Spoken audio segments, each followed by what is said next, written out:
Welcome to Smooth Stones, a podcast for moms raising children on earth while remembering their babies in heaven. Come on in and let's chat. I'm Amy Watson, and I'm so glad you're here.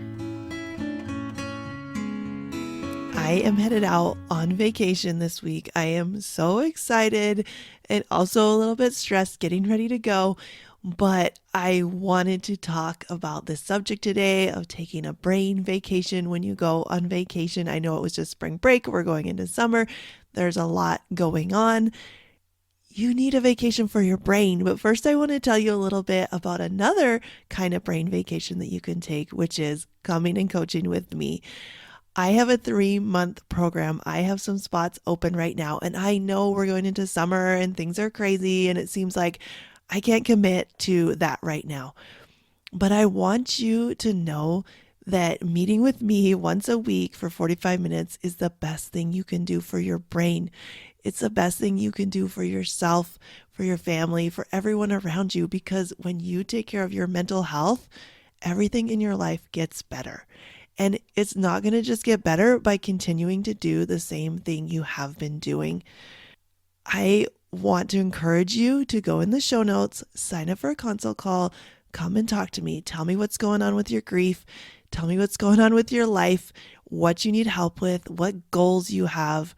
Really, what I want to help you with is finding yourself and coming back into that center of who you are.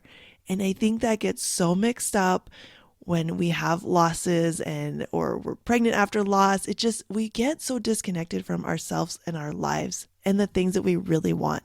And maybe grief tells you that you don't deserve to have that thing or that you're not ready. You're totally ready. If you've been thinking about coaching, come and talk to me. I'm really, really nice. I'm not even scary. I know people get nervous, but you don't need to be nervous. It's just you, me, and Zoom. It's a good time. I love meeting you and talking to you and helping you. Give yourself a brain vacation of getting coaching. It is the best investment you'll ever make. A lot of people spend a lot of money on vacations and come back home and they are still just feeling terrible. Everything went wrong. They're still stressed. Like they come home and all the problems they were trying to escape are still there. This happens a lot, right? But we don't think twice about spending money on vacations because everyone tells us like that is the way to recharge. That is the way to feel better. That is the way to enjoy our lives. But our brain comes with us. And so a lot of times we just have the same problems, except we have the same problems in a different location. But when you come and clean up your mind, that's a true vacation. That's relief. That is like living on the beach permanently. So that's what I want for you. But we're going to dive into today's topic because we are talking about vacation, because I got to tell you, my husband and I have been married for almost 20 years and we are going to go on vacation coming up this week. I'm so excited. We're going to go to South Carolina. We're going to see some historic sites. We're going to go to the beach. It's going to be so fun. I am hoping, like everyone else, I think you get a little nervous that our flights aren't going to get canceled, that we're going to have pilots, that everything's going to go smoothly. But I think it's a beautiful thing to celebrate our marriage. We have been through a lot of ups and downs. It has not always been easy, but we have had a lot of fun together. I think because we have a lot in common. We have a lot of the same values. We like to do the same things. And he's just my favorite person. I don't talk a lot about him on here because I like to keep like my family things private, but I'm really grateful to my husband for sticking it out with me this long. And I look forward to the next 20. And I am excited to just get a break and go relax. Like I said, we have this problem where we take our brains on vacation, or vacations can be really stressful. There's a lot going on and you come home and you're like, I need a vacation from my vacation. Have you ever felt like this? I think especially as the mom, it can feel like this because we're managing all the things on the vacation and it can be exhausting. Why do we even go on vacation? Well, the answer is the same reason we do anything in our lives. It's because of how we think it will make us feel. So we think it will help us relax. We think it will help us de stress. We think it will bring us fun, right? Like sometimes we just go to the amusement park type of vacations where we're going for the fun and to make memories, and we believe that making the memories is going to help us feel a certain way, right? Like it's going to make us feel like a strong family. It's going to bring us a lot of warmth and good things. And those are great reasons to go. But the reality is, the anticipation of the vacation can actually feel better than the vacation because you're looking forward to it, you're planning for it. It's all excitement, right? All your thoughts are about how amazing the trip is going to be. And you don't have any of the reality of how trips usually end up having a few bumps in the road, right? So enjoy that anticipation. If you are planning a vacation or you're thinking about a vacation, be present in that. Don't think that the destination, like getting there, is going to bring you the joy. You can relish that anticipation and really, really enjoy it. If you're being mindful, right? If you're aware of your thoughts and your feelings, you can be like, oh, yeah, this is the good stuff. This is where I get to enjoy anticipating this vacation. I get to enjoy planning. I don't know about you, but I love, if you've been here for a minute, you know, I love to research things. So I'm like looking on all the websites, like reading all the reviews, like finding all the cool things to do. That is creating, like, you're doing that because you're so excited, and it's fun to be excited. So enjoy that, and don't think that the fun part is the vacation, because that pre-trip anticipation is powerful.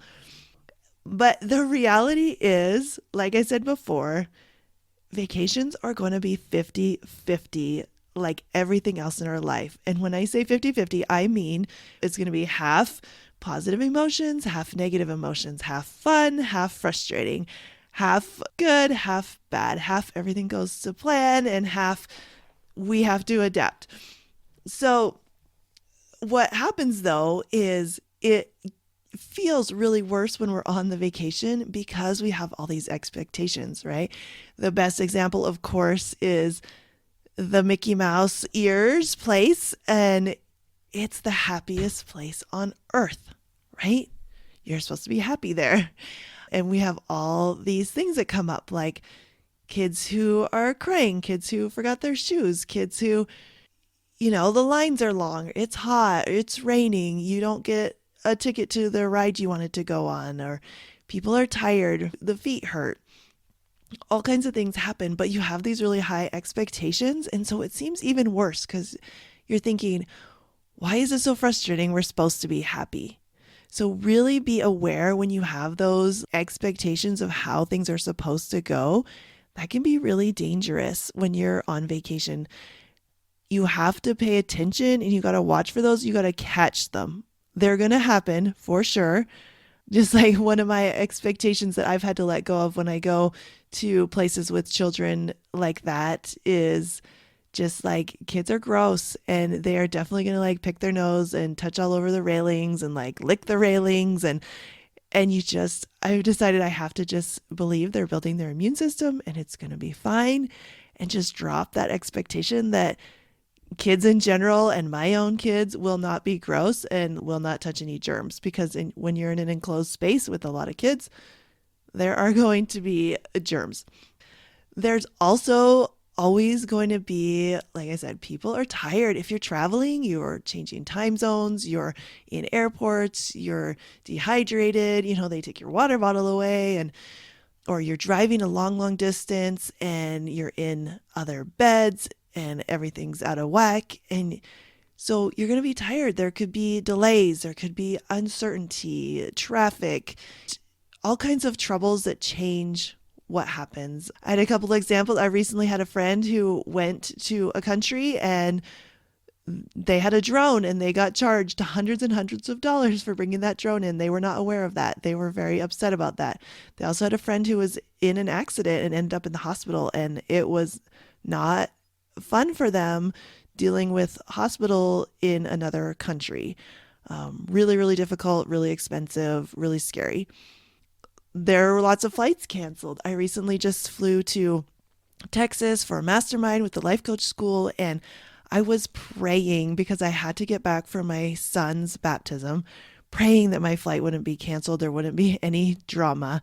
And I was so grateful. Everything went pretty smoothly, but I had so many friends who had their flights canceled, who just pilots didn't show up or whatever happened, and they just got their flight canceled, and they were there for an extra day, extra hours, a couple of days. One lady was just stuck there. That happens. And then there's just humans. When we're on vacation, we kind of want everyone to behave themselves, but humans don't generally. And that can be something like, for me, I love efficiency. So even stuff like boarding the plane, when it's kind of out of order and you always have that one person that can't get their bag up in the bin, and everyone's waiting behind them, that can bring up a lot of frustrations because you're thinking, I just want to get to my seat. I just want to get everyone settled. I just want to, get going. And you're stuck behind the really slow person. That's always going to happen. But when we expect that it won't, we're going to feel frustrated. So I want to give you some tips to help you on your vacation to really unwind, right? Because that's what most of us want. We go on vacation because we want to unwind, relax, de-stress, have fun. But we got to do this before, during, and after. So before your trip, I want to remind you, worry is never useful. We just talked about all the things that can go wrong on a vacation. Our brain is going to come up with all those things to worry about. Like, what if this happens? What if that happens? Remember, that is not helping you because really you can't control a lot of those variables. You need to understand what you can control. Like maybe you're worried about getting a flat tire. Well, why don't you check your tires? Check your air pressure, check your tread. Do what you can do to mitigate issues and then move forward and make a contingency plan. Have a backup plan. Have extra things to do if your flight gets delayed. Have a plan in place for anything that you're worrying about that's coming up, that you're thinking, well, what if this happens or what if that happens? Make a contingency plan. That really helps your brain be focused on solving the problem instead of worrying about the problem, because worrying really solves nothing. It just makes you miserable before the trip. Another thing that's really, really important is self-coaching. And that's what I teach you here is your mind is the most important thing. So you want to be self-coaching. And something that can be really helpful before a trip is saying, what is my goal? And being really aware. My goal is probably how I want to feel. And so what is the feeling you want? What are the emotions you want to create? And then how are you going to create them? Now, we create them with our thoughts. We don't create them with a vacation. So you have to work on your thoughts, have intentional thoughts that are going to help you prepare and be excited and be ready for anything that happens. A few years ago, we rented an RV and drove across the entire United States, stopping all along the way at all these sites.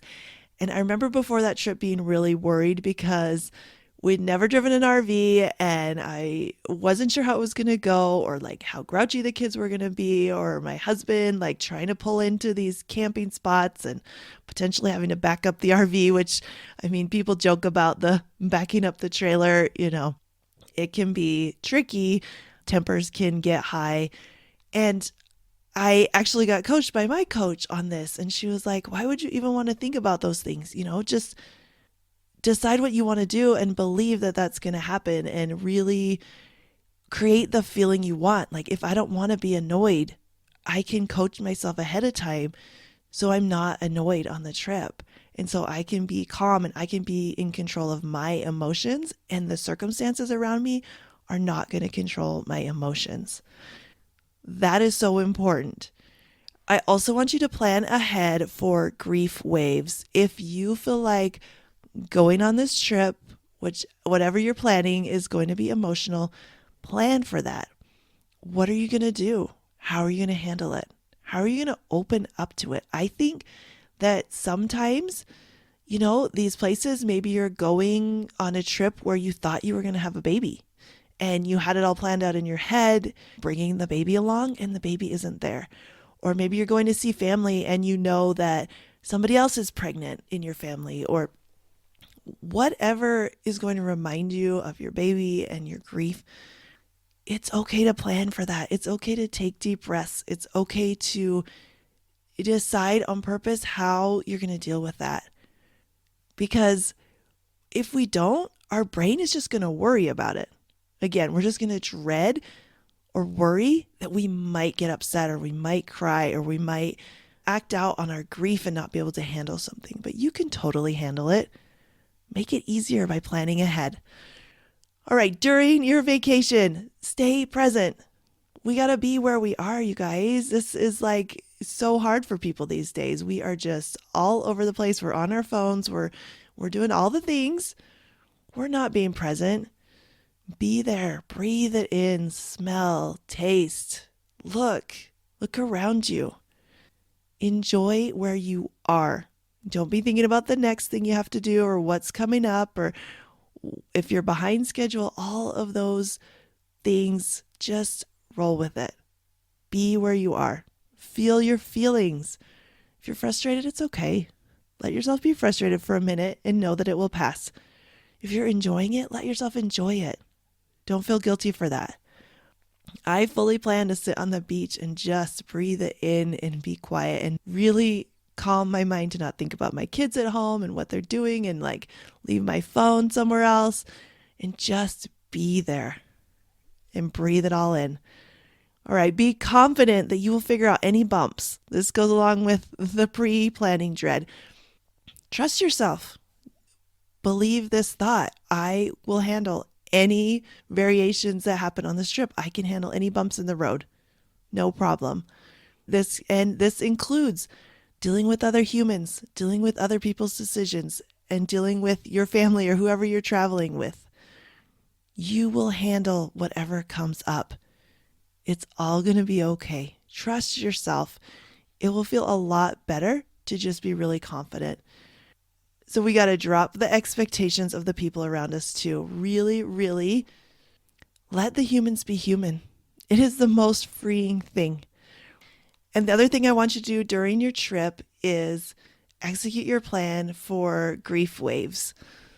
You planned ahead and you self-coached and you kind of have a plan of what you're going to do if grief comes up.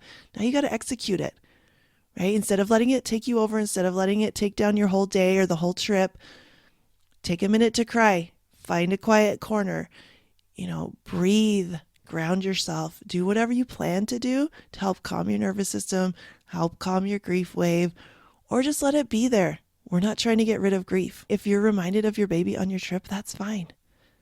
You got this. You can handle this. It's not a problem at all. Something that really helps me, like we went to Disneyland when I was pregnant with Lauren, and then we went to Disneyland the next time and after she had passed, and it was like I missed her. I wish she was there, but she wasn't. But we went shopping for souvenirs and I found her name on a necklace, and I was like, I'm just going to get this. And I got this little thing. I think it was not that expensive even for Disneyland, under $10. Just got a little necklace with her name on it and kept on moving on with my day. And I just let myself believe, she's with us. Not the way I wanted, but she's here. It was a really beautiful thing and I love it. I still have it. And don't forget to take mental pictures, again, with being present. Let's put our phones down. If you're on vacation, be on vacation. The emails can wait. Work can wait. Whatever's happening can wait. I know for a fact that I'm going to be getting texts and emails from the schools or with questions, but I'm making a plan to put down my kids' schedules and give it to my in-laws, and then I'm going to let it go. And if I miss a call, I know they'll figure it out. So it's going to be okay. All right. After the trip, this is the part where people say, oh my gosh, I'm exhausted. The trip was so exhausting. I need a vacation from my vacation. We don't want to do that. We want you to take care of yourself before, during, and then after so that it can be a pleasurable experience for you, which is the point. I want you to use this phrase. This is the part where. This is the part where I have to unpack and do lots of laundry. This is the part where nobody helps me. This is the part where the car is trashed. This is the part where somebody got sick on the trip and now I have to deal with that, plus putting the trip, all the stuff away. Build in some rest. Plan to rest. I think we think that the vacation should be the restful part, and we don't plan to rest when we get home. And then we start saying to ourselves, I should be relaxed. I just went on a vacation. There's a lot of shoulds. I want you to drop all the shoulds. Traveling is taxing on your body. It's taxing on your nervous system, right? There are a lot of unknowns and variables you need to be watching for. That takes emotional energy. That's okay. Plan ahead to take care of you. How are you going to decompress? Before, during, and after. Maybe it's a bubble bath. Maybe it's like going out to lunch with your friends when you get back. It doesn't matter what you're doing. It's that you're doing it intentionally to relax and rest your mind and your body after a vacation. Another tip is to schedule blocks of time. Like, I'm going to unpack for 45 minutes and then I'm going to take a break. I'm going to get this suitcase put away by the end of the day. Whatever it is, schedule those blocks of time and then don't let it weigh on your mind and procrastinate. And then evaluate your grief. How was it on the trip? What worked? What was hard? What surprised you?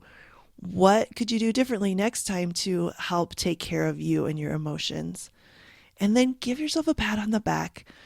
I always highly recommend this. You did it. You went on vacation. You made it home. And you handled your grief and all the things that came up.